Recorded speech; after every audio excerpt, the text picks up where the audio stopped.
Do I have any tips to help manage satiety? Importantly, I think we can differentiate between satiety and satiation. Satiation is the ability to feel full during a meal and stop eating, whereas satiety is the prolonged sensation of fullness that lasts after the meal. So satiation reduces your caloric intake at the present, and satiety may decrease your caloric intake throughout the rest of the day. When it comes to satiation, the quickest and earliest trigger of satiation is gastric distension.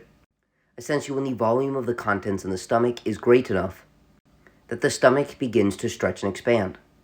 Water preloading, meaning drinking water prior to a meal, increases the volume within the stomach and decreases caloric intake at that given meal, because it essentially already pre-stretches the stomach before food even enters. Another thing that's helpful is preloading with a large portion of low energy density food such as a salad. And eating a low energy density diet overall, meaning that per volume of food there is low caloric density, such as prioritizing things with high fiber and high water content like fruits and vegetables, decreases overall caloric intake. It does also appear that the ingestion of protein induces early satiation, which is why preloading with a small protein snack prior to a meal reduces caloric intake. And eating a high protein diet overall will also improve prolonged satiety and per meal satiation. Other things that reduce the amount that we eat in a given meal is food texture. The more viscous and dense a food is, the more it will reduce our per meal caloric intake. Additionally, solid food leads to earlier and more prolonged satiety than liquid food.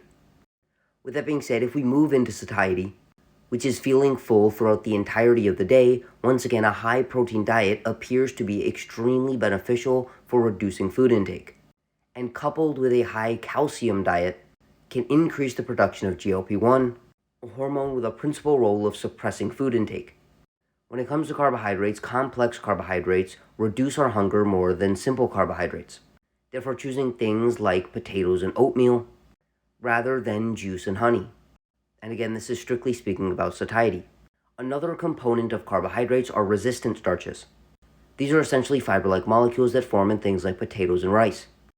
And they are formed to the highest degree when starches are cooked and then subsequently cooled. The other aspect of carbohydrates that is uniquely satiating, as you might expect, is dietary fiber. And importantly, those complex carbohydrates typically have a higher degree of both fiber and resistant starches, which may be one of the most important underlying factors of why they are more satiating than simple carbohydrates. When it comes to dietary fat, it does appear that dietary fat actually has a very poor effect on satiation, meaning at a given meal, dietary fat does not always reduce caloric intake, and oftentimes leads to passive overconsumption. However, it does appear that dietary fat suppresses food intake later.